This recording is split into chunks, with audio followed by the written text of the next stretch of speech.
اللہ تعالیٰ کا لاکھ لاکھ شکر ہے کہ اس نے ہمیں انسان بنایا، طرح طرح کی نعمتوں سے نوازا، اتنی نعمتیں کہ ہم گن نہیں سکتے۔ اسی نے ہمیں وجود بخشا، اسی نے اس وجود کو قائم رکھنے کے سامان کھانے پینے کی شکل میں اور دیگر سامانوں کی شکل میں عطا کیے۔ اس زمین کو ہمارے رہنے کے قابل بنایا، سورج کو روشنی کا ذریعہ بنایا، رات جیسی چیز کو ہمارے سکون اور نیند اور آرام کا ذریعہ بنایا۔ ہم جس طرح بھی نظر اٹھا کر دیکھیں، نیچے دیکھیں یا اوپر دیکھیں، دائیں دیکھیں یا بائیں دیکھیں، اپنی طرف دیکھیں یا دوسروں کی طرف دیکھیں، ہر طرف اسی کی دی ہوئی نعمتیں ہی تو بکھری ہوئی ہیں۔ لیکن سوال یہ پیدا ہوتا ہے کہ ان نعمتوں کو پا کر ہمارا رویہ کیا ہے؟ ہم اس نعمتیں دینے والے کا حق کتنا ادا کرتے ہیں، اس کے کتنے شکر گزار ہوتے ہیں؟ ہماری ان زندگیوں میں اس کے لیے کتنا وقت ہے؟ ہم دن بھر کے کاموں میں کتنے کام ایسے ہیں جو اس کی خوشی کے کرتے ہیں اور کتنے کام ایسے ہیں جو اس کی ناراضگی کے کرتے ہیں؟ اپنی گفتگو کا حساب لیں کہ اپنی زبان سے ہم کیسی کیسی باتیں بولتے ہیں۔ ہماری گفتگو میں کتنے فیصد گفتگو ایسی ہے جو اللہ کی رضا پر مبنی ہے، اور کتنی باتیں ہم ایسی بولتے ہیں جس میں سراسر اس کی ناراضگی ہے۔ ہماری کمائی، ہمارا کھانا پینا، ہمارا لین دین، ہمارے معاملات، غرض یہ کہ ہماری ساری زندگی جو کچھ بھی ہم کرتے ہیں اس میں کتنی باتیں ایسی ہیں، ہمارے کتنے کام، کتنی کوششیں، چلنا پھرنا ایسا ہے کہ جو اسے پسند آتا ہے، اور ان میں کتنی باتیں ایسی ہیں کہ جو اس کی پسند کی نہیں ہیں۔ بہت سی چیزوں کے بارے میں تو اب ہمیں احساس بھی نہیں رہا، ہمیں خیال بھی نہیں آتا کہ ہم اس کی ناراضگی کا کوئی کام کر رہے، اور بہت سی ایسی چیزیں، بہت سی ایسی باتیں کہ جن کا ہمیں پتا ہے کہ وہ اس کو پسند نہیں، لیکن اس کے باوجود بھی کرتے چلے جاتے ہیں، اور کبھی بھول کر بھی ہمارے دل میں خیال نہیں گزرتا کہ ہم اللہ کی نافرمانی کے کام کر رہے ہیں، ہم کسی گناہ کا ارتکاب کر رہے ہیں۔ تو جب دل سے یہ احساس ہی ختم ہو جائے تو اس سے بڑھ کر انسان کی بدقسمتی اور کیا ہو سکتی ہے؟ خود انصاف سے کام لیجئے، ایک طرف ان ساری نعمتوں کو رکھ لیجئے جو اللہ تعالیٰ نے آپ کو عطا کی ہیں، اور دوسری طرف اپنے رویے کو، اپنی عبادات کو، اپنی اطاعت کو، ذکر کو، اپنی سوچوں کو، وہ ہمارے ساتھ کیا کر رہا ہے اور ہم جواب میں اس کے ساتھ کیا رویہ اختیار کیے ہوئے ہیں۔ کیا ہم اپنے جج خود نہیں ہو سکتے؟ کیا واقعی ہم یہ فیصلہ خود نہیں کر سکتے؟ کیا ہم خود اس کے بارے میں سوچ نہیں سکتے؟ نہیں، سوچ سکتے ہیں، لیکن اس کے باوجود نہیں سوچتے۔ عقل رکھتے ہیں، عقل سے کام نہیں لیتے۔ دیکھ سکتے ہیں، ایسی چیزیں نہیں دیکھتے۔ سن سکتے ہیں، ایسی باتیں نہیں سنتے۔ پھر ہم میں اور دوسری مخلوق میں آخر کیا فرق ہے؟ اللہ تعالیٰ نے ہمیں اشرف المخلوقات بنایا ہے، یہ ساری نعمتیں ہمارے لیے پیدا کی ہیں۔ خلق لکم ما فی الارض جمیعا، جو کچھ زمین میں ہے اس نے تمہارے لیے پیدا کیا ہے، سارے کا سارا، سب کچھ ہمارے لیے بنایا گیا۔ لیکن ہمیں اس نے اپنے لیے بنایا تھا، تو ہم کتنے اس کے وفادار بنے۔ اس نے تو سب کچھ ہمیں دے دیا، لیکن ہم نے اس کو کیا دیا؟ ہماری زندگیوں میں کتنا حصہ اس کا ہے اور کتنا شیطان کا؟ کتنی باتیں اس کی مرضی کے مطابق اور کتنی لوگوں کی مرضی کے مطابق؟ کتنی باتیں اس کی اطاعت میں اور کتنی باتیں ہمارے اپنے ہی نفس اور اپنی ہی ذات کی اطاعت میں؟ ہم سب خود سوچ سکتے ہیں، اور ہمیں سوچنا چاہیے۔ اگر ہم نہیں سوچتے تو ہمیں سوچنا چاہیے۔ کیوں؟ اس لیے کہ اللہ نے ہمیں عقل دی۔ جہاں اپنے مفاد کی بات ہوتی، جہاں اپنے فائدے کی بات ہوتی، وہاں ہم خوب سوچتے ہیں اور دن رات سوچتے ہیں، اور سوچ سوچ کے بال سفید کر لیتے، سوچ سوچ کے بڑھاپا طاری کر لیتے۔ دنیا کے فکر اور دنیا کے غم اور دنیا کی پریشانیاں تو اس قدر ہم پہ چھائی ہوئی ہیں کہ ان کے بارے میں ہمیں کوئی بتانے والا نہیں کہ سوچو اس پر، پھر بھی سوچتے ہیں، اس لیے کہ اس میں اپنا فائدہ جو نظر آتا ہے، اپنے مفاد کی جو بات ہے۔ لیکن جہاں آخرت کی بات ہے، جہاں ہمیشہ کے فائدے کی بات ہے، اور جہاں کا نقصان ہمیشہ کا نقصان ہے، وہ چونکہ ابھی نظر نہیں آتا، ابھی سامنے نہیں، اس لیے اس کے بارے میں سوچنا بھی نہیں چاہتے کہ جب وقت آئے گا تو پھر دیکھا جائے گا۔ لیکن ایک بات ہم سب کو اچھی طرح جان لینی چاہیے اور مان بھی لینی چاہیے، صرف جاننا ہی کافی نہیں، کہ جب وہ وقت آئے گا تو پھر پلٹنے کا موقع نہ ہوگا، پھر رجوع نہ کر سکیں گے، پھر توبہ نہ کر سکیں گے۔ پلٹنے کا وقت تو آج ہے۔ جس بھی چیز کو ہم سمجھتے ہیں کہ غلط ہے، اور غلطی کے بارے میں ایک اور بات بڑی اہم ہے کہ دوسروں کی غلطی ہمیں بہت جلدی نظر آتی.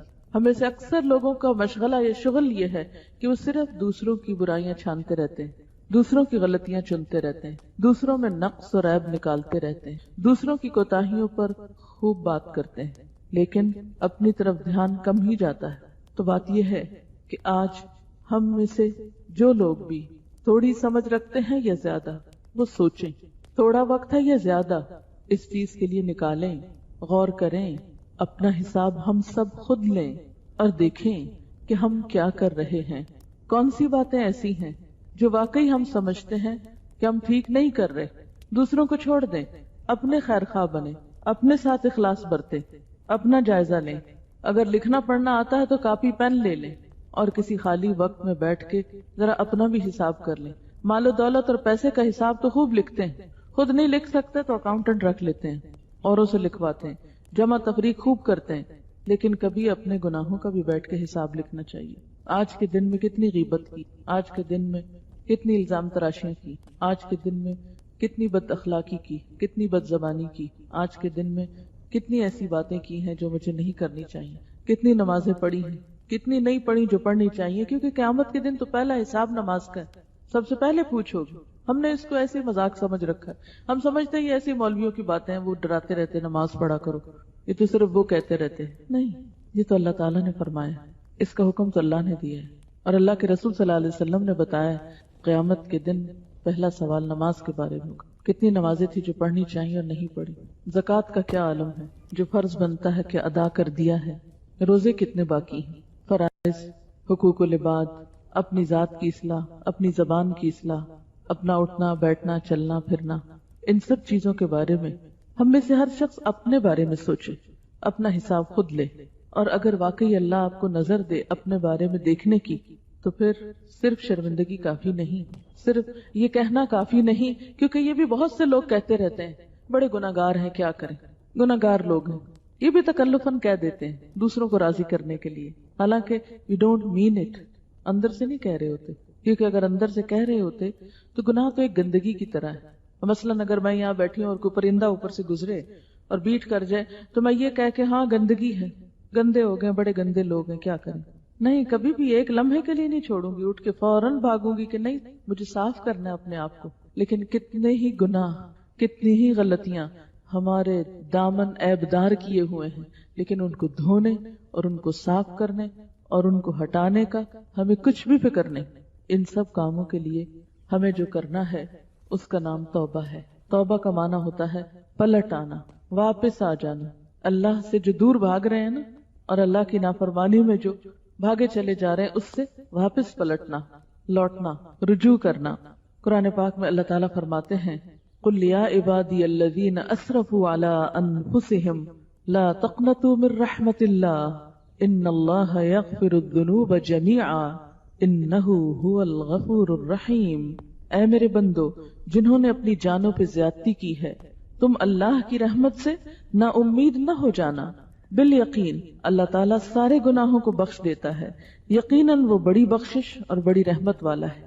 یعنی اللہ تعالیٰ تو بندے کو بخشتا ہے اور بخشنا چاہتا ہے، لیکن کس کو؟ جو اپنی بخشش چاہتا ہو، جسے اپنے گناہوں پہ شرمندگی ہو، جو لوٹ آئے، جو رجوع کر لے. اللہ تعالیٰ ایسے پلٹنے والوں سے محبت کرتا ہے. ان اللہ یحب التوابین ویحب المتطہرین. بے شک اللہ تعالیٰ توبہ کرنے والوں سے اور پاک صاف رہنے والوں سے محبت کرتا ہے. توبہ اندر کی صفائی ہے تو طہارت باہر کی صفائی ہے. اس کو وہ لوگ اچھے لگتے ہیں جو اندر باہر سے صاف ہوں. ہم عام طور پر لوگوں کو کہاں سے جج کرتے ہیں؟ صرف ان کے ظاہری حال حلیے سے، ان کے لباس کپڑے سے. اسی لیے جب ہم چاہتے ہیں کہ کسی کی نگاہوں میں ہماری قدر و قیمت ہو تو ہم اس کے سامنے اچھے سے اچھا لباس پہن کے جانے کی کوشش کرتے ہیں. ہمارا کوئی بھی اوکیزن ہو، کوئی شادی بیاہ ہو، کوئی منگنی ہو، کوئی کچھ ہو، کوئی ڈنر پارٹی ہو، کوئی چیز ہو، سب سے پہلے ہمیں کس چیز کا فکر ہوتا ہے؟ کوئی ہمیں دعوت پہ بلائے، پہلی پریشانی کیا لاحق ہوتی ہم خواتین کو؟ کیا پہن کے جائیں گے؟ وہ فلاں سوٹ پہنیں گے، وہ تو کئی دفعہ پہنا ہوا ہے، لوگ کیا کہیں گے؟ کس کے پاس بس یہی ایک کپڑا ہے. حالانکہ کتنی دفعہ ایسا ہوتا ہے کہ ہم کچھ پہن کے جاتے ہیں اور دوسروں کو نظر بھی کوئی نہیں آتا، ان کو یاد بھی نہیں ہوتا کہ کس نے کیا پہنا، پچھلی دفعہ کیا پہنا تھا اور اگلی دفعہ کیا پہنا. لیکن ہمیں فکر ہوتا ہے اپنا، کیونکہ لوگوں نے ہمیں ہمارے ظاہری حال سے پہچاننا ہے، اس لیے ہمارے سارا مال و دولت، ہمارا وقت، ہماری صلاحیتیں، ہماری ذہانت اور ٹیلنٹ، سب کچھ ہماری ظاہر کے سجانے پہ لگ جاتا ہے. لیکن اللہ تعالیٰ صرف ظاہری طور پر صاف ستھرے رہنے والوں سے ہی نہیں، پہلے توابین سے، یحب التوابین، جو اندر کی بھی فکر کرتے ہیں. جیسے دنیا میں کوئی دعوت پہ بلاتا ہے تو ہمیں کپڑوں کی فکر ہوتی ہے نا، ایسے ہی موت کا فرشتہ ہمیں آخرت کے لیے بلاتا ہے تو اس وقت ہمیں ایک ہی کپڑا پہننا ہے، سب کو سفید لباس، وہ سب کا ایک ہی جیسا ہوتا ہے. لیکن وہاں کیا دیکھا جائے گا کہ اندر کیا ہے، کیا اندر کی بھی پاکیزگی کا کوئی اہتمام ہے، کیا روح بھی دھلی ہوئی ہے، یا صرف جسمانی طور پر ہی نہلا کے بھیجا جا رہا ہے. کبھی آپ نے اس پر سوچا، کبھی اس پہ غور کیا کہ مردے کو نہلاتے کیوں ہیں؟ حالانکہ جانا تو اس نے مٹی میں ہے. عام طور پر ہم کیوں نہ آتے ہیں کہ مٹی لگ گئی ہے، بڑی گرد وغیرہ پڑی ہوئی، نہا لے. لیکن حیرت کی بات ہے نا، انسان جب فوت ہو جاتا ہے تو اس کو ڈالتے ہم مٹی میں ہیں، لیکن اس کے باوجود اس کو مل مل کے نہلاتے ہیں، دھلاتے ہیں، پھر صاف کپڑے پہناتے ہیں، پھر اس کو وہاں جا کے چھوڑ آتے ہیں. کیوں؟ یہ ایک سمبل ہے کہ انسان اللہ کی طرف واپس جا رہا ہے، اور اللہ تعالیٰ کو صفائی پسند ہے. اللہ تعالیٰ کو انسان کی طہارت مر کے بھی اور جیتے ہوئے پسند ہے. حالانکہ جانا مٹی میں ہے لیکن نہا دھو کے جانا ہے. تو جسم تو ہم دھو لیتے ہیں مردے کا، لیکن اس کی روح، وہ اس نے خود کتنی دھوئی، اور بعد میں کون اس کی بخشش کی دعائیں مانگتا ہے. اس دھلائی کے لیے کتنے لوگوں کو فکر ہے. اس وقت رشتہ دار کیا کرتے ہیں، وہ اس وقت کھانے پکانے کی فکر میں ہوتے ہیں. مہمانوں کو بٹھائیں کہاں، کون سا کھانا پکائیں، ایک پکائیں کہ دو دیگیں پکائیں، میٹھا پکائیں کہ نمکین پکائیں. اب تیسرے دن کل پہ کیا پکے گا، جمعرات پہ کیا پکے گا، 40ویں پہ کیا پکے گا. ہمیں تو اس وقت یہ فکر ستا رہی ہوتی ہے ہم کیا کھائیں گے اور باقی کیا کھائیں گے، اور بھول جاتے ہیں کہ ہمارا بھی انجام ایک دن وہی ہونے والا ہے. وہ ایک مہمان کو رخصت کر دیا بغیر کھلائے پلائے، اس کو آگے کھانوں کی ضرورت نہیں ہے، اسے آگے اب کسی اور چیز کی ضرورت ہے. لیکن ہم کسی اور چیز کی فکر میں پڑے ہوئے ہیں، کیونکہ ہمیں صرف ظاہری چیزیں نظر آتی ہیں، ہم اسی کی فکر کرتے رہتے ہیں. لیکن اللہ تعالیٰ کو کیا پسند ہے؟ ان اللہ یحب التوابین ویحب المتطہرین. اللہ تعالیٰ کو توبہ کرنے والے اور بہت زیادہ توبہ کرنے والے، تواب بہت زیادہ توبہ کرنے والے، بار بار پلٹنے والے. کتنی دفعہ پلٹنے والا؟ جتنی دفعہ غلطی ہو جائے. اور غلطی ہم سے کتنی دفعہ ہوتی؟ بے شمار دفعہ ہوتی. کیوں بار بار پلٹا جائے؟ تاکہ دل پہ بوجھ نہ رہ جائے. ہوتا یہ کہ انسان جب میلا ہوتا ہے نا، عام طور پر بھی ہمارا حال یہ ہوتا ہے نا، جب ہم میلے ہوتے ہیں ہم کہتے ہیں اچھا چلو جھاڑو بھی لگا لیں، وہ بھی لگے، پھر کہتے ہیں اچھا ڈسٹنگ بھی کر لیں، پھر کہتے ہیں سب کچھ کر لیں، ایک ہی دفعہ نہائیں گے. یعنی ایک گندگی کے اوپر دوسری، دوسری پہ تیسری. بالکل اسی طرح کیا ہوتا ہے کہ ہم روحانی اعتبار سے بھی ایک گناہ کر لیتے ہیں، پھر وہ دل پہ بوجھ ہوتا ہے، پھر کوئی اور سامنے آتا موقع وہ بھی کر لیتے ہیں. اچھا ایک ہی دفعہ حج کرنے جائیں گے، توبہ کرائیں گے، اور پھر گناہ پہ گناہ کرتے چلے جاتے ہیں حج کے انتظار میں. حج کس نے دیکھا؟ سب کہاں جا سکتے ہیں حج کو؟ سب تو نہیں جا سکتے. اور جا کے بھی کیا کرتے ہیں ہم وہاں؟ وہ کس قسم کا حج ہوتا ہے؟ یعنی صرف حج پہ جانا ہی تو کافی نہیں ہوتا. کیا وہاں سے چکر لگا کے آگے اور سب صاف ہو گیا؟ نہیں، وہاں جا کے بھی محنت کرنی پڑتی ہے. لیکن افسوس یہ کہ ہم تو وہاں جا کر بھی بازار سے فارغ نہیں ہوتے. ہماری تو جاتے ہوئی فکر یہ ہوتی ہے کہ پیچھے والوں کے لیے کیا لے کے جانا ہے، کس کے لیے کیا لے کے جانا ہے. دنوں ہم اسی کی پلاننگ کرتے رہتے ہیں، پہلے خریدنے کے لیے گھومتے رہتے ہیں، پھر لا کے پھر اس پریشانی میں رہتے ہیں اب کس کو کیا دیں، کس کو کیا دیں. نیکیاں تو معلوم نہیں کتنی جمع کر کے لاتے ہیں، لیکن دنیا کے سامان فکر سے جمع کرتے ہیں. ہم سب حج پہ جاتے ہوئے بھی سوچیں کہ کیا جتنی فکر ہمیں دنیا کا سامان لانے کی ہے حج پہ جا کے، اتنی فکر کوئی نیکیوں کے بنڈل اٹھا کے لانے کی بھی ہے، کہ توبہ استغفار کرنے کی بھی ہے. ہم کتنی پلاننگ کر کے جاتے ہیں، یہ اور یہ اور یہ لانا ہے، دوسروں کی فرمائشیں بھی ساتھ لے جاتے ہیں. لیکن ہم میں سے کتنے لوگ ہیں جو یہ سوچتے ہوں کہ میں نے وہاں اپنی عبادت اس طرح کرنی ہے، اپنی نمازیں ایسے پڑھنی ہے، اپنا باقی کام اس طرح کرنا ہے. ان 40 دنوں میں عام طور پہ 40 دن کا ٹرپ ہوتا ہے جو عمومی لوگ جاتے ہیں. ان 40 دنوں میں اپنے ساتھ عہد کر کے جانا ہے، کسی کو میں نے تکلیف نہیں دینی، کسی کو ساتھ لڑائی جھگڑا نہیں کرنا. قرآن پاک میں آتا ہے فَمَنْ فَرَضَ فِيهِنَّ الْحَجَّ فَلَا رَفَثَ وَلَا فُسُوقَ وَلَا جِدَالَ فِي الْحَجِّ، کہ جو ان مہینوں میں حج اپنے اوپر فرض کرے، نہ وہ کوئی بے حیائی کی بات کرے اور نہ ہی کوئی گناہ کی بات کرے اور نہ ہی کوئی جھگڑے کی بات کرے. لا رفث ولا فسوق، کوئی گناہ نہیں، ولا جدال، اور نہ کوئی جھگڑا. ابھی لوگ حج سے واپس آئے تو ہماری ایک شاگرد بھی گئی تھی، تو انہوں نے آ کے اتنی افسوسناک بات بتائی کہ جس گروپ کے ساتھ وہ تھی کہتی ہر وقت کسی نہ کسی بات پہ جھگڑا ہوتا رہتا، کبھی باتھ روم پہ جھگڑ رہے ہیں لوگ، کبھی کھانے پہ جھگڑ رہے ہیں، کبھی کسی بات پہ کبھی کسی بات پہ، گویا حج نہیں کرنے گئے، بس ایک شغل میلہ ہے۔ اور جھگڑا کس پہ ہو رہا ہے؟ آج فلاں کی باری کھانا پکانے کی تو اس نے کیا پکایا ہے اور اس نے فلاں میٹھا پکایا یا نہیں، اور آج فلاں چیز کو دل چاہ رہا ہے اور باقاعدہ فرمائشیں ہو رہی ہیں، اور پھر وہ پک رہا ہے نہیں پک رہا تو مردوں میں بھیجا جا رہا ہے وہ پکا رہے ہیں، یوں لگتا ہے جیسے پکنک پہ لوگ گئے ہیں۔ اگر وہاں جا کے بھی ہمیں زبان کی لذت نہیں بھولی، اگر وہاں جا کے بھی ہمارے اندر صبر اور پیشنس نہیں آیا، اگر وہاں جا کر بھی ہم نے لڑائی جھگڑا نہیں چھوڑا، پھر دنیا کا کون سا حصہ ایسا پاک ملے گا کہ جہاں جا کر ہم اپنی عادتیں بدل لیں گے۔ حج پہ جا کے کوئی جادو کی چھڑی نہیں پھرتی انسان پہ کہ سارے گناہ بھی ختم ہو جائیں فوری فوری، اور کسی کو یہ پتا ہو کہ ہم کر کیا رہے ہیں، کیونکہ یہاں اگر غلطی کرتے ہیں تو چھوٹی غلطی، وہاں جا کر اگر کرتے ہیں تو وہ کئی گنا زیادہ ہو جاتی۔ لیکن ان سب چیزوں کا علاج کیا ہے کہ جب بھی کوئی غلطی ہو جائے تو سب سے پہلے بات تو یہ کہ اس بات کا پتہ ہو کہ کیا صحیح اور کیا غلط ہے۔ یہ میزان اپنے اندر رکھنا بہت ضروری ہے، ورنہ تو پتہ ہی نہیں چلے گا کہ کیا ٹھیک کیا اور کیا غلط کیا۔ پھر اس کے بعد جب پتہ چل جائے تو دیر نہ کی جائے، فوراً توبہ کر لی جائے، کیونکہ اگر توبہ نہ کی اور یہ گناہ ساتھ چلے گئے تو یہی جہنم کا ایندھن بن جائیں گے، یہی آگ بھڑکانے والے شعلے بن جائیں گے۔ انسان جب توبہ کر لیتا ہے تو اس کے پچھلے گناہ معاف ہو جاتے ہیں، لیکن توبہ کا صحیح طریقہ بھی آنا چاہیے، صحیح معنوں میں۔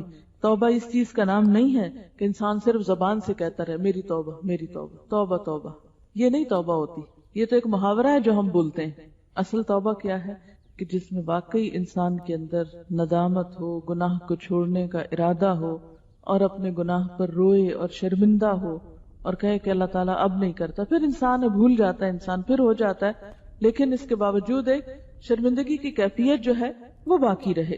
قرآن پاک میں اللہ تعالیٰ سارے مومنوں کو توبہ کا حکم دیتے ہیں، وَتُوبُوا إِلَى اللَّهِ جَمِيعًا أَيُّهَا الْمُؤْمِنُونَ لَعَلَّكُمْ تُفْلِحُونَ، اور توبہ کرو سارے مل کر اے مومنوں تاکہ تم فلاح پاؤ، کامیابی ہو تم کو۔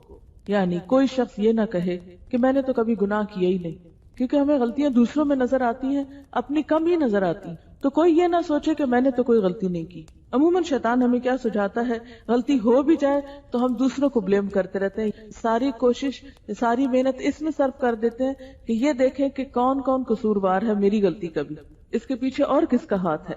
اور یاد رکھیے توبہ کرنا انسان کے لیے دنیا میں بھی طرح طرح کی نعمتوں کا سبب بنتا ہے، اور گناہوں کا بوجھ اس دنیا میں بھی انسان کے لیے طرح طرح کی بلاؤں کا سبب بنتا ہے۔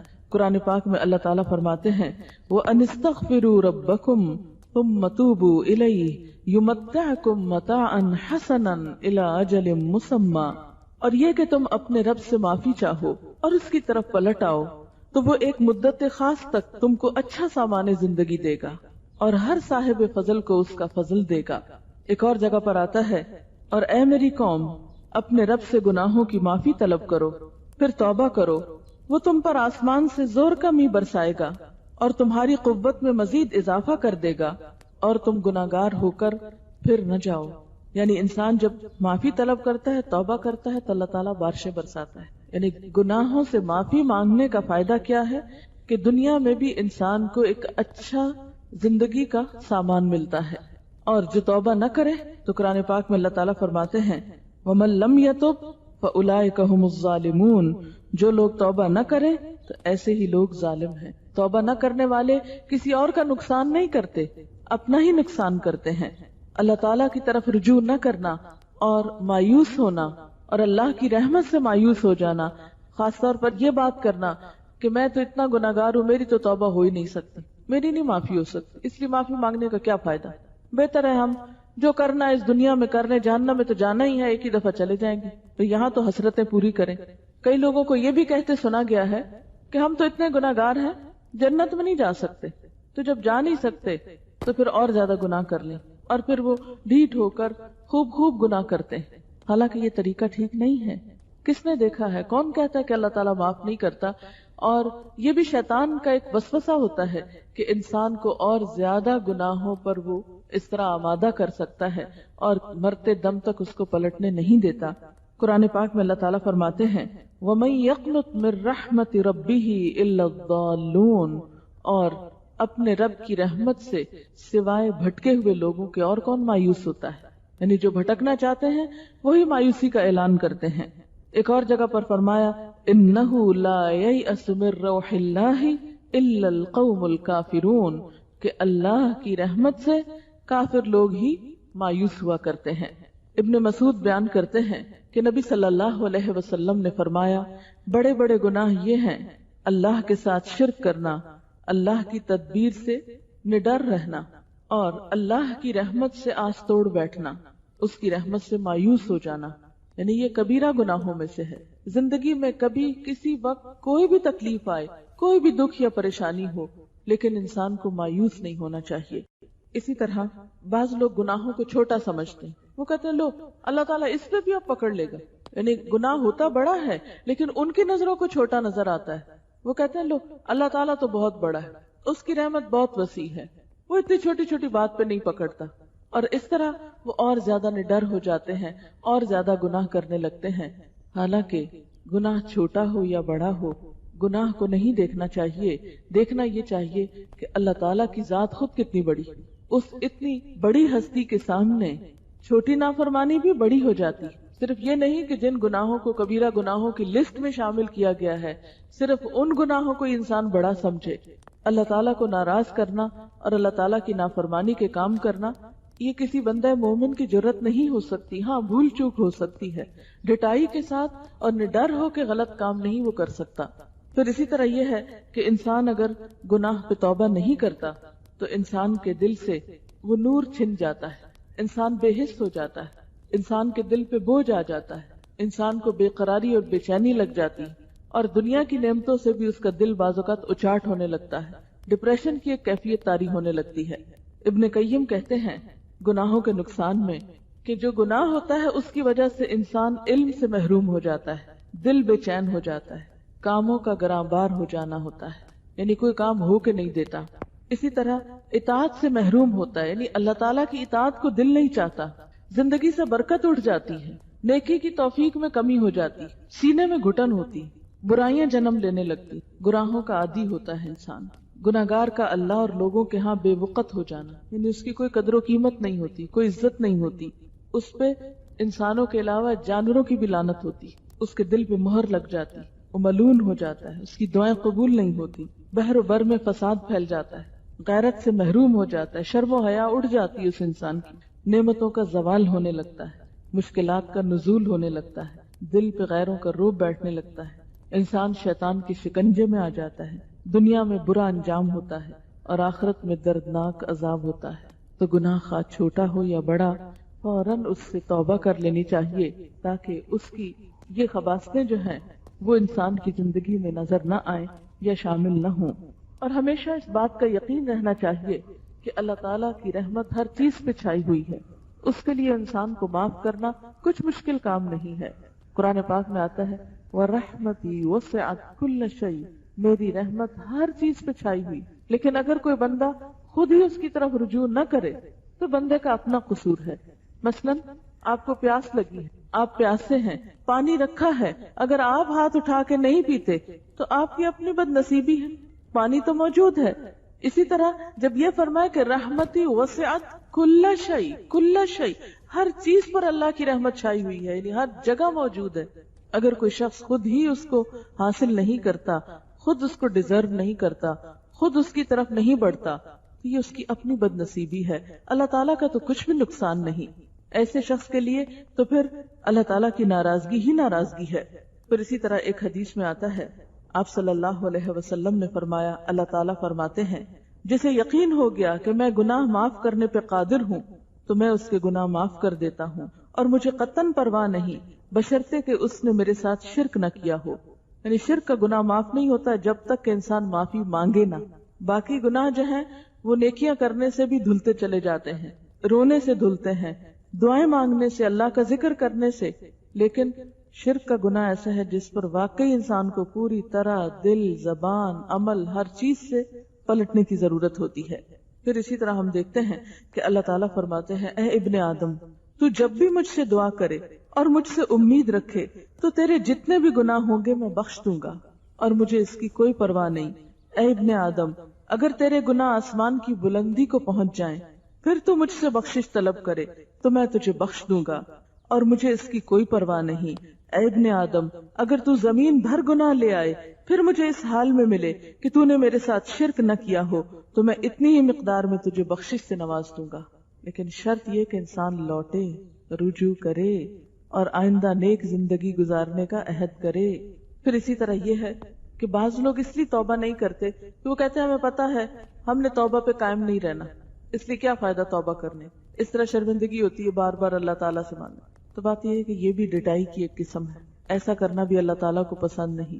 آپ کو کیا معلوم کہ آپ اللہ کی طرف رجوع کریں اور اللہ تعالیٰ اس کے بدلے آپ کے دل میں نیکی کی ایسی محبت پیدا کر دے کہ پھر آپ جب نیکی کے راستے پہ چلیں تو اور راستے کھلتے چلے جائیں، آگے سے آگے بڑھتے چلے جائیں۔ آخر دنیا میں کتنے ہی ایسے لوگ ہیں جو وہ گناہ نہیں کرتے جو مثلاً آپ کرتے ہیں۔ اگر ان کو اس گناہ میں کوئی رغبت نہیں اور آپ کو اس گناہ میں رغبت ہے تو اللہ کی طرف رجوع تو کریں، اللہ سے دعا تو کریں، کیونکہ دل تو اللہ کے ہاتھ میں ہے۔ وہ جس چیز کی چاہے نفرت ڈال دے اور جس چیز کی چاہے محبت ڈال دے۔ اگر ایک وقت میں ہمارے دل میں گناہوں کی محبت بیٹھی ہوئی ہے یا گناہوں کی یا حرام چیز کی لذت ہمارے دل پہ چھائی ہوئی ہے تو دوسرے وقت میں اللہ تعالیٰ اس سے نفرت بھی ہمارے دل میں ڈال سکتے ہیں، کیونکہ دل تو بدلتے رہتے ہیں۔ کتنی ہی چیزیں ایسی ہیں کہ آپ کی زندگی میں آئیں اور چلی گئیں، کتنی ہی چیزیں ایسی ہیں کہ جن کے لیے آپ دن رات سوچتے تھے، جن پہ آپ مرتے تھے، جن کے لیے آپ سمجھتے تھے کہ اگر وہ نہ ہوئی چیز زندگی میں تو شاید زندگی گزارنا مشکل ہو، لیکن پھر ایسا وقت بھی آیا کہ اس چیز کے بغیر بھی زندگی نارمل ہو گئی اور ہو جاتی ہے۔ کتنے ہی عزیز پیارے ہوتے ہیں جو دنیا سے چلے جاتے ہیں، جب وہ جاتے ہیں تو انسان سوچتا ہے کہ ان کے بغیر ہم زندہ کیسے رہیں گے، لیکن ایک وقت آتا ہے کہ انسان زندہ رہتا ہے۔ اسی طرح کتنی ہی چیزیں ایسی ہیں کہ جن کو انسان اپنی زندگی میں برداشت کرتا ہی نہیں، کرنا چاہتا ہی نہیں، اس کے لیے کچھ سننا چاہتا ہی نہیں، لیکن پھر کیا ہوتا ہے، اللہ تعالیٰ انہی چیزوں کے دل میں محبت بھی ڈال دیتا ہے۔ اہل مکہ آپ صلی اللہ علیہ وسلم کی جان کے دشمن تھے، دشمنی اس حد کو بڑی کہ آپ صلی اللہ علیہ وسلم کو وہ جگہ چھوڑنی پڑی، مکہ سے ہجرت کرنا پڑی۔ لیکن ایک وقت آیا کہ آپ صلی اللہ علیہ وسلم واپس پلٹے، مکہ فتح ہوا، آپ نے اپنے دشمنوں کو معاف کیا، اور جو ہی معاف کرنا تھا کہ وہی لوگ آپ کے جانثار ساتھی بن گئے اور آپ کے ساتھ مل کر دشمنوں کے خلاف جنگ کرنے والے بن گئے۔ اس سلسلے میں ایک مشہور واقعہ ہے ثمامہ بن اسال کا۔ وہ آپ صلی اللہ علیہ وسلم سے بہت دشمنی رکھتا تھا، ایک موقع پہ پکڑا گیا، قید کیا گیا، آپ نے اس کو پیغام بھیجا کہ تم مسلمان ہو جاؤ۔ اس نے کہا کہ آپ نے ایسے شخص کو قید کیا ہے کہ جو اگر آپ اس کے ساتھ احسان کریں تو وہ احسان کا ماننے والا ہے، اور اگر آپ اس کے ساتھ زیادتی کریں تو وہ بدلہ لینے کے قابل ہے، اس کے پیچھے اس کی قوم ہے۔ تو ایسے موقع پر آپ صلی اللہ علیہ وسلم نے اس کو معاف کر دیا، اور جو معاف کیا تو وہ شخص گیا نہا کر واپس آیا اور کہنے لگا کہ اللہ کے رسول صلی اللہ علیہ وسلم، اس سے پہلے کوئی شخص دنیا میں آپ سے بڑھ کر مجھے مبغوض نہ تھا، اور اب آپ سے بڑھ کر کوئی شخص مجھے محبوب نہیں، کس وجہ سے کہ آپ نے اس کو معاف کر دیا تھا۔ تو اللہ تعالیٰ ان لوگوں کو معاف کر دیتے ہیں کہ جو دوسروں کو معاف کر دیتے ہیں، اور جب انسان اپنے دشمنوں کو معاف کرتا ہے تو ایسے موقع پر دشمن بھی دوست بن جاتے ہیں۔ اسی طرح جب انسان اللہ تعالیٰ سے معافی مانگتا ہے تو آج ایک وقت ایسا ہے کہ ایک انسان گناہوں میں ڈوبا ہوا ہے، اور کل دوسرے وقت میں جب وہ ان گناہوں سے پاک ہوتا ہے اللہ تعالیٰ معاف کر دیتے ہیں، تو اسی انسان کے دل میں نیکی کی ایک محبت پیدا ہو جاتی۔ کیا ہم نہ چاہیں گے کہ ہمارے دل بھی گناہوں سے پاک ہوں اور ان میں اللہ تعالیٰ کی محبت پیدا ہو؟ کیا اس زندگی میں سکون ہے جس میں ہم گناہوں کے بوجھ تلے لدے ہوئے ہوں، یا وہ زندگی پرسکون ہے کہ جب ہم اللہ تعالیٰ سے راز و نیاز کر سکتے ہوں، ہمارے دل اس کے قریب ہوں، وہ ہم پر اپنی رحمت کی نظر ڈالتا ہو؟ اور اس کا راستہ ایک ہی ہے کہ ہم پلٹتے رہیں، رجوع کرتے رہیں اور بار بار رجوع کرتے رہیں۔ اور جو شخص رجوع کرتا ہے، دن میں رجوع کرتا ہے، تو اللہ تعالیٰ دن میں اس کو معاف کر دیتے ہیں، اور اگر کوئی شخص رات میں پلٹتا ہے تو اللہ تعالیٰ رات کے اس کے گناہ معاف کرتے ہیں۔ ہم انسان ہیں نا، جب انسانوں سے کام پڑتا ہے تو کبھی دن میں وہ مصروف ہوتے ہیں، رات میں وہ سو رہے ہوتے ہیں، لیکن اللہ تعالیٰ لا تأخذہ سنۃ ولا نوم، نہ اس کو نیند آتی ہے نہ اونگ آتی ہے. جس وقت بھی جس لمحے بھی کوئی دل میں یا اونچی آواز میں سرگوشیوں میں یا پکار کر رو کر یا چپکے چپکے جس بھی طرح سے انسان اللہ تعالیٰ سے معافی مانگے اللہ تعالیٰ بندے کو معاف کرتا ہے. لیکن یہ ہمارے اپنے اوپر ہے کہ ہمارے دل میں اس بات کا کتنا احساس ہے، ہمارے دل میں اللہ تعالیٰ کے بارے میں کس قسم کے گمان ہیں، ہم اس کی طرف کس طرح لوٹنا چاہتے ہیں. اور اللہ تعالیٰ کا وعدہ ہے کہ بندہ اگر ایک قدم میری طرف آئے تو میں 10 قدم اس کی طرف جاتا ہوں، اگر وہ ایک ہاتھ میری طرف آئے تو میں 10 ہاتھ اس کی طرف جاتا ہوں، وہ چل کر آئے تو میں دوڑ کر اس کی طرف آتا ہوں. لیکن پہلا قدم ہم ہی کو اٹھانا ہوگا، ہمیں پلٹنا ہوگا. اب یہ ہے کہ توبہ کی کس طرح جاتی ہے. توبہ کرنے کے لیے یہ ضروری نہیں ہے کہ آپ کسی انسان کے سامنے بیٹھ کر اپنے گناہوں کا ذکر کریں. جیسے کرسچینٹی میں تو ایسا ہوتا ہے کہ انسان انسانوں کے سامنے کنفیس کرتا ہے. ان کے ہاں چرچ میں باقاعدہ کنفیشن کا عمل ہوتا ہے. ایک دفعہ فرانس میں مجھے دیکھنے کے لیے ایک چرچ میں جانے کا اتفاق ہوا کہ ان لوگوں کی عبادت کے طریقے کیا ہیں یا یہ یہاں پر اندر کیا کرتے ہیں. تو میں نے دیکھا کہ ایک طرف کو شیشے کے کیبن بنے ہوئے تھے اور اس میں لال سا ڈریس پہن کر ان کا مذہبی رہنما بیٹھا ہوا تھا، اور ان میں سے ایک کیبن میں ایک شخص اپنے ایسے مذہبی رہنما کے پاس بیٹھا ہوا تھا. تو میں نے کسی سے پوچھا کہ یہاں کیا ہو رہا ہے، یہ شخص اس چھوٹے سے کیبن میں بیٹھ کے کیا کر رہے ہیں، یہ لوگ کیا کر رہے ہیں یہاں پر. تو انہوں نے بتایا کہ یہ شخص آیا ہے اپنے گناہوں کی معافی کے لیے، اور یہ سارے گناہوں کا اقرار اس اپنے مذہبی رہنما کے آگے کر رہا ہے. پھر وہ اس کو ایک سرٹیفکیٹ دے گا، پروانہ دے گا، جس سے اس کا گناہ معاف ہو جائے گا. لیکن الحمدللہ اللہ تعالیٰ نے ہمیں انسانوں کا محتاج نہیں بنایا کہ ہم کسی مسجد میں جا کے کسی مولوی صاحب کے آگے اپنے سارے گناہ کا یا اپنی ساری برائی کا پہلے حساب کتاب دیں اور پھر ان کے ہاتھ سے پرچہ لیں کہ ہاں تمہارے لیے اب جنت لازم ہو گئی ہے. نہیں، ان اللہ یغفر الذنوب جمیعا، اللہ تعالیٰ سارے گناہ معاف کر سکتا ہے، ساری طاقت اس کے ہاتھ میں ہے. بلکہ ہمارے لیے تو یہ حکم ہے کہ ہم گناہوں کی تشہیر نہ کریں. یعنی گناہ کرنا برا ہے تو اس کی تشہیر اس سے بھی زیادہ برا کام. قرآن پاک میں آتا ہے کہ ان الذین یحبون ان تشیع الفاحشۃ، بے شک وہ لوگ جو پسند کرتے ہیں کہ بے حیائی پھیلے، فی الذین آمنوا، ان لوگوں میں جو ایمان لائے، ان کے لیے دنیا اور آخرت میں رسوائی ہے اور دردناک عذاب ہے. تو اللہ تعالیٰ کو یہ بات پسند نہیں کہ ہم اپنے گناہوں کی تشہیر کریں. یعنی مثلاً اگر کسی شخص کی صبح آنکھ نہیں کھلی، نماز رہ گئی اس کی، تو اس کو یہ نہیں کرنا چاہیے کہ ہر جگہ بیٹھ کے کہ آج میں نے صبح کی نماز نہیں پڑھی. ایسا کہنا منع ہے. کیوں؟ اس لیے کہ آج تم کہو گے کسی کو میں نے نماز نہیں پڑھی، میں نے نماز نہیں پڑھی، دوسرا بھی سن سن کے عادی ہو جائے گا. اچھا اگر فلاں کی رہ گئی اور میری رہ گئی تو کیا ہوا، فلاں کی بھی تو رہ گئی تھی. ہم بہت سے غلط کام کب کرتے ہیں، کب دلیر ہوتے ہیں غلط کام کرنے کو، جب ہم دوسروں کو دیکھتے ہیں کہ وہ غلط کام کریں. اس لیے گناہوں کا ذکر بھی برا ہے. اس کا یہ مطلب نہیں کہ انسان چھپ کے گناہ کرنا شروع کر دے یا غلط کام کرنا شروع کر دے. نہیں، اللہ تعالیٰ تو عالم الغیب والشہادہ ہے، حاضر اور غائب ہر چیز کا جاننے والا ہے. اس کے لیے تو سب برابر ہے. وہ چھپے بھی دیکھتا ہے، کھلے بھی دیکھتا ہے، اندھیرے میں بھی دیکھتا ہے اور روشنی میں بھی دیکھتا ہے. اس کے لیے تو کچھ بھی مشکل نہیں. لیکن ہمارے لیے کیا ضروری ہے کہ ہم اس کی طرف پلٹیں اور رجوع کریں. اس بات کا سب سے پہلے احساس کرنا ضروری ہے کہ جو غلطی ہے وہ غلطی ہے، وہ غلطی کے ہی خانے میں لکھی جا رہی ہے، وہ نیکی کے خانے میں نہیں لکھی جا رہی. برائی برائی ہے، خواہ ہم اس کو کتنا بھی خوبصورت نام دیں، کیونکہ شیطان کا کام یہ ہے کہ وہ انسان کے برے اعمال کو خوبصورت بنا کے پیش کرتا ہے. زین لہم الشیطان اعمالہم، بار بار قرآن پاک میں آتا ہے کہ شیطان نے انسانوں کو برے کام ان کے خوشنما بنا کے دکھائے، اتنا خوبصورت بنا دیا ہے کہ انسان کو برائی برائی لگتی ہی نہیں. لیکن جب ہم اللہ تعالیٰ کی کتاب پڑھتے ہیں، قرآن پاک پڑھتے ہیں، اچھی مجلسوں میں جاتے ہیں، تو ہمیں اپنے گناہ یاد آنے لگتے ہیں. ہم نماز میں کھڑے ہوتے ہیں، ہمیں شرمندگی ہوتی ہے. اس وقت اگر ہم اپنے ضمیر کی آواز پہ کان دھر لیں اور برائی کو برا مانیں، یقین کریں کہ یہ بری ہے، تو ہماری روح کانپ اٹھے، ہمارے جسم میں جھرجری لگ جائے، یعنی جھرجری آ جائے ایک دم کہ واقعی ہم نے برا کیا ہے.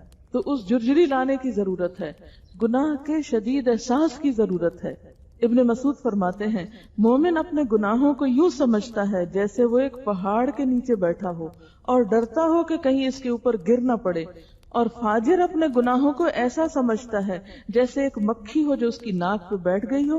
پھر انہوں نے اپنے ہاتھ کے اشارے سے بتایا کہ اس نے اس طرح کر کے مکھی کو اس سے اڑا دیا، اسے پرواہ نہیں. یعنی مکھی بھی ایک گندی چیز ہے نا، تو مکھی آ کے بیٹھی تو اس نے کیا کیا؟ بس ٹھیک ہے، ہٹا دی، احساس نہیں کہ وہ یہاں کوئی جراثیم بھی چھوڑ گئی ہے. تو مومن جو ہے وہ اپنے گناہوں کو پہاڑ جتنا سمجھتا ہے کہ یہ میرے پہ گر گیا تو میں تو ختم ہو جاؤں گا. آج میں اور آپ دیکھیں کہ اپنے چھوٹے بڑے گناہوں کو کیا سمجھتے ہیں، پہاڑ سمجھتے ہیں یا مکھی سمجھتے ہیں. پھر اسی طرح دوسری بات اہم یہ ہے کہ انسان گناہ کے انجام پہ نظر رکھے، گناہ کے انجام پہ نظر رکھے.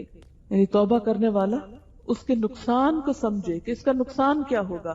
اور نقصان میں نے پیچھے بتایا نا کہ زندگی سے برکت کا خاتمہ، سینے سے نور کا خاتمہ، علم کی کمی اور بہت سی چیزوں کی کمی، اللہ تعالیٰ کی رحمت سے دور ہونا. تو جب تک انسان کو اس چیز کا احساس نہیں ہوگا اس وقت تک توبہ کی طرف نہیں پلٹے گا انسان. پھر اسی طرح یہ ہے کہ اعتراف گناہ اللہ تعالیٰ کے سامنے ہو.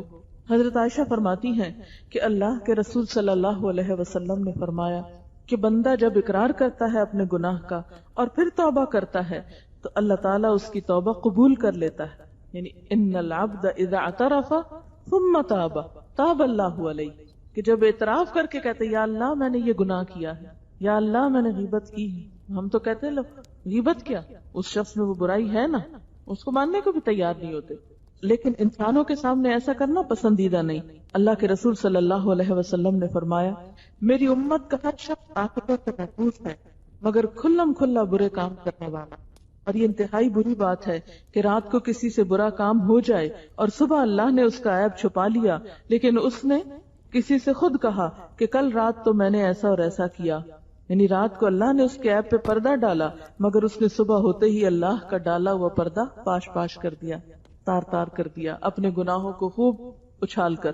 پھر اس کے بعد یہ ہے کہ ندامت، اس کے بارے میں آپ صلی اللہ علیہ وسلم نے فرمایا الندم توبۃ، ندامت ہی توبہ ہے. پھر آئندہ نہ کرنے کا ارادہ، یعنی توبہ کرنے والے کو کیا کرنا چاہیے کہ اس بات کا اپنے سے عہد کرے، پھر اللہ سے وعدہ کرے کہ یا اللہ اس کے بعد نہیں کروں گا. پھر اسی طرح گناہوں کی تلافی کرے، کیونکہ گناہ کیا ہے؟ نقصان. جیسے دنیا میں کوئی نقصان ہو جاتا ہے تو انسان فوراً کیا سوچتا ہے کہ اب اس کو کمپنسیٹ کیا جائے، اس نقصان کو بھرا جائے. مثلاً آپ کے گھر میں اگر برتن ٹوٹ جائیں تو آپ کیا کرتے ہیں؟ ٹھیک ہے ٹوٹ گئے بس قصہ ختم. نہیں، آپ سوچتے نہیں مجھے ضرورت ہے، کوئی مہمان آ گیا تو کیا کروں گی، اور لے آتے ہیں. لاتے ہیں کہ نہیں؟ کپڑا پھٹ جائے، چادر پھٹ جائے تو اب کہتے ہیں پھٹ گئے تو کیا کریں، پھٹے رہے، اور ایک ایک کر کے ایسے سارے کپڑے ختم کر دیں. نہیں، آپ فوراً اور لانے کی سوچتے ہیں، آپ فکر کرتے ہیں نہیں اب تو میرے پاس وہ بہت تھوڑا رہ گیا. دنیا میں کسی بھی چیز کا جب ہمیں نقصان یا کمی ہوتی ہے تو ہم کیا کرتے ہیں؟ فوراً اس کی تلافی کی کوشش کرتے ہیں. بالکل اسی طرح اگر ہم سے کوئی غلطی ہو جائے، مثلا غیبت ہو گئی، مثلا زبان سے جھوٹ نکل گیا، مثلا نماز لیٹ ہو گئی، مثلا نماز قضا ہو گئی کسی وجہ سے، خواہ غفلت میں سونے کی وجہ سے ہوگا، تو گناہ کیا ہے؟ کوئی ثواب کا کام تو نہیں ہوا. کوئی بھی غلطی ہو گئی، اس کے بعد احساس کر کے بطور خاص توجہ کر کے کوئی نیک کام ضرور کیا جائے. مثلا صدقہ کیا جائے، کسی کی خدمت کی جائے، کسی کے ساتھ اچھا معاملہ کیا جائے. یعنی ویسے بھی اچھائی کرنی ہے لیکن گناہ ہونے کے بعد بطور خاص اچھائی کرنی، اور نیت میں رکھنا ہے کہ مجھ سے وہ جو غلطی ہوئی ہے نا، میں اس کے کفارے کے طور پر یہ کام کر رہی ہوں. رسول اللہ صلی اللہ علیہ وسلم نے فرمایا جس شخص نے اپنے بھائی کی آبرو یا کسی اور چیز کے متعلق ظلم کیا ہو، اس کو چاہیے کہ آج اس سے معاف کرا لے. یعنی اگر کسی کے آپس میں کوئی تعلقات خراب ہیں یا ایک دوسرے سے کوئی زیادتی کی ہے تو اسے چاہیے کہ آج معاف کرا لے، اس سے پہلے کہ دینار و درہم نہ رہے. کیونکہ قیامت کے دن کیا ہوگا کہ اگر اس کا کوئی نیک عمل ہوگا تو اس کے برابر اس سے ظلم کا بدلہ لے لیا جائے گا، اور اس کے پاس نیکیاں نہ ہوں گی تو مظلوم کی برائیاں اس کے پلے میں ڈال دی جائیں گی. یعنی آج اگر ہم نے کسی پہ زیادتی کی ہے، کسی پہ الزام لگایا ہے، کسی کا کوئی نقصان کیا ہے، کسی کی عزت پہ حملہ کیا ہے، تو دنیا میں معافی مانگ لینی چاہیے. اگر یہاں نہیں معافی مانگی نا، کل قیامت کے دن اسی شخص کو جس کی ہم آج برائی کر رہے ہیں اپنی نیکیوں میں سے نکال کے دینا پڑے گا. اس طرح اللہ تعالیٰ بدلہ لیں گے. یعنی جن لوگوں سے ہمیں نفرت ہے، جن لوگوں کا ہم برا چاہتے ہیں، اسی لیے تو ان کی برائیاں کرتے ہیں، قیامت کے دن وہی ہماری نیکیاں اٹھا لیں گے تو کیا رہے گا پاس. نبی صلی اللہ علیہ وسلم نے فرمایا جو شخص برے کام کرتا ہے پھر اچھے کام کرتا ہے، اس کی مثال اس شخص کی ہے جس نے تنگ سی زرہ پہن رکھی ہو، جس نے اس کا گلا گھونٹ رکھا ہو، پھر وہ ایک نیکی کرتا ہے تو اس کا حلقہ کھل جاتا ہے، دوسری کرتا ہے تو دوسرا کھل جاتا ہے، حتیٰ کہ وہ آزاد پھرنے لگتا ہے. یعنی گناہ جو ہے وہ انسان کے اوپر گھیرا تنگ کرتے رہتے ہیں. جیسے کوئی تنگ لباس ہوتا ہے، کبھی ہوتا ہے نا کپڑے تنگ ہو جاتے ہیں، کہ کپڑے سکڑ جاتے ہیں یا ویسے جسم پھیل جاتا ہے تو کبھی وہ انسان پہن لے تو دل گھبرانے لگتا ہے. تو بالکل جس انسان کے دل پر گناہوں کا بوجھ ہوتا ہے اس کا دل بھی ایسے ہی گھٹتا ہے، تنگ ہوتا ہے، سینہ تنگ ہوتا ہے. انسان جب معافی مانگتا ہے، توبہ کرتا ہے اور اس کی جگہ نیک کام کرتا ہے تو وہ ہلکے کھلنے لگتے تاکہ اس کا دل کھل جاتا ہے اور اس کے اندر ایک وسعت آ جاتی ہے، اس کے دل میں ایک چین اور سکون آ جاتا ہے. حضرت عبداللہ بن مسعود کہتے ہیں کہ ایک آدمی نبی صلی اللہ علیہ وسلم کے پاس آیا، کہنے لگا اے اللہ کے رسول صلی اللہ علیہ وسلم، مجھ سے ایک غلط کام ہوا، اب آپ میرے ساتھ جو چاہیں سلوک کریں. آپ صلی اللہ علیہ وسلم نے اسے کچھ نہ کہا. جب وہ جانے لگا تو حضرت عمر نے اسے کہا کہ اللہ نے اس کا پردہ رکھا تھا اور اس شخص نے اپنا پردہ توڑ دیا. آپ نے فرمایا اسے میرے پاس بلاؤ.